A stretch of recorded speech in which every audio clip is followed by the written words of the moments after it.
Basic के math की series को आगे बढ़ाते हुए पार्ट नंबर 43 स्टार्ट करेंगे, क्योंकि पार्ट नंबर 1 से लेकर के पार्ट नंबर 42 तक पूरी तरीका से कंप्लीट कर चुके थे।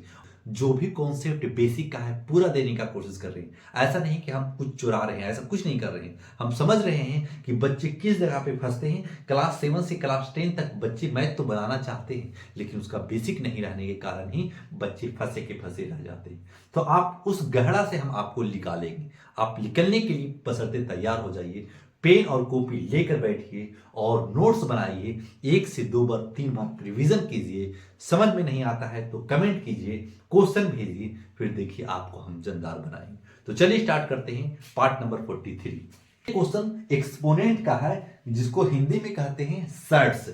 और ये क्वेश्चन में सब स्टूडेंट फंसेंगे। 100 में 90% स्टूडेंट इस क्वेश्चन में फंसेंगे। बोले कैसे सर? ये क्वेश्चन ऐसा घुमाया हुआ है ना, ऐसा कुछ नहीं है। जिसका कॉन्सेप्ट क्लियर है वो बना देगा। इसीलिए बोला कि 10% तो अच्छे स्टूडेंट होते हैं जो मेहनत बराबर करते हैं। 90% स्टूडेंट ऐसे होते हैं कि मेहनत करना ही नहीं चाहते, सिर्फ अपने सिलेबस के अनुसार ही मेहनत करते हैं कि मेरा ये एग्जाम में आ रहा, उसी को बना लेते हैं और वही एग्जाम में जाकर दे लेते हैं। ऐसा मत कीजिए। ऐसे ऐसे कॉन्सेप्ट समझिएगा ना, तो आप कैसा भी क्वेश्चन आएगा आप उड़ा दीजिएगा।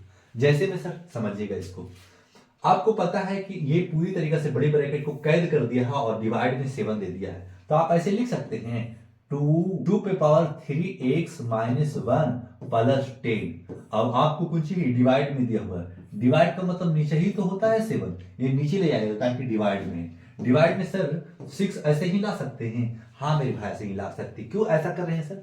इसलिए हम कर रहे हैं क्योंकि ये डिवाइड में है। डिवाइड का मतलब है कि ये नीचे रहना चाहिए। ये बच्चे को घुमाने के लिए इस जगह पे डिवाइड दे दिया है। इस तरीका से देता ना तो हर बच्चा बना देता। तो समझिएगा कि जब भी ऐसा रहेगा तो पहले आप ऐसे करने की कोशिश कीजिएगा। फिर क्या करेंगे? फिर लिखेंगे 2 पे पावर 3x माइनस 1 प्लस 10। आपको पता होना चाहिए कि इसके नीचे 1 छुपा हुआ है, तो इसी को कहते हैं क्रॉस मल्टीप्लाई। तो 7 है ना, तो इधर लेकर जाइए। लिखेंगे 6 इंटू 7। 6 इंटू 7 लिख दिया। तो अब लिखेंगे क्या? 2 पे पावर 3x माइनस 1 प्लस 10 लिख दीजिएगा और इक्वल टू 42 हो जाएगा। क्लियर? अब 42 हो गया है तो क्या करेंगे? 2 इंटू 3x माइनस 1। देखिए अब 10 को उधर ले जाएंगे। अब इधर रखने से कोई फायदा थोड़ी ना है। अब 10 अब सिंपल फॉर्म में आ गया है ना, ताकि मल्टीपल हो चुका है क्रॉस होकर के। अब 10 को उधर लेके जाएंगे तो लिखेंगे 42 माइनस 10। 42 माइनस 10 लिख दिया। तो अब क्या करेंगे? अब लिखेंगे 2 पे पावर 3x माइनस 1। और ये कितना है? 42 में से 10 चला जाएगा तो 32 बचेगा। तो 32 दे दीजिए। अब क्या कीजिएगा ना कि इसको फैक्टर कर लीजिए, क्योंकि आप बेस जब तक सेम नहीं कीजिएगा, पहले क्या कीजिए? आप बेस को इक्वल कीजिए। बेस कहते किसको है सर? यानी अगर a इधर है ना तो ये इधर भी होना चाहिए। y इधर है तो y इधर भी होना चाहिए। तभी आपको इसी को बेस कहते हैं। इसके पावर अल्फाबेट कुछ भी रहे उससे कोई मतलब नहीं रखता है। आप बेस को पहले सेम कीजिए, उसके बाद में क्वेश्चन बनाना स्टार्ट कीजिए। ठीक है? तो हम क्या करेंगे ना, अब इस पे पावर कुछ भी हो लेकिन दूर इस जगह पे आ जाना चाहिए और उसका पावर कुछ भी हो सकता है। तो 32 को क्या करेंगे? 32 को इस तरीके से तोड़ देंगे पहले।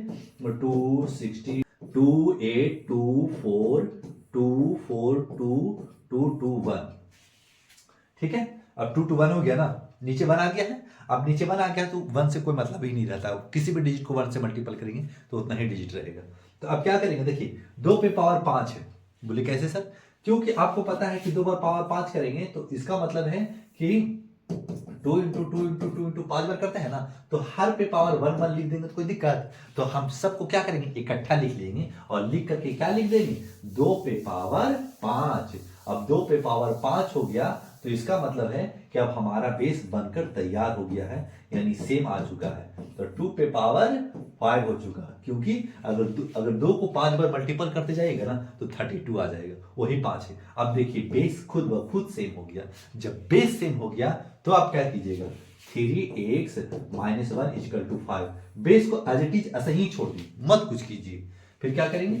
3x इक्वल टू 5 प्लस 1 और x इक्वल टू 6y3। का है कि ये मल्टीपल में नीचे डिवाइड में चला जाएगा। कट कर दीजिए। 3 2 जा 6 और x का वैल्यू क्या आया? x का वैल्यू 2 आ चुका है ना। आसान। लगेगा कि हाँ बहुत हार्ड है, ऐसा है नहीं, बशर्ते मेहनत करना सीखिए। ऐसा ऐसा क्वेश्चन आप बनाने के लिए प्रिपेयर हैं, बशर्ते लगातार आपको कंटिन्यूटी मेहनत करवाना चाहता है। ठीक है, अगर समझ में आ गया होगा ऐसा क्वेश्चन तो लाइक सब्सक्राइब जरूर कीजिएगा, क्योंकि ऐसा ऐसा क्वेश्चन से टीचर भी बताने से हिचकते हैं कि बच्चा नहीं देखे। हम बता रहे हैं, आप पूरा वीडियो देखिए, आपको यकीन दिला सकते हैं कि आपको एक दिन बेस बेहतर होगा और एक बेहतर स्टूडेंट बनकर निकलिएगा। अगर समझ में आ गया होगा तो लाइक सब्सक्राइब जरूर कीजिएगा।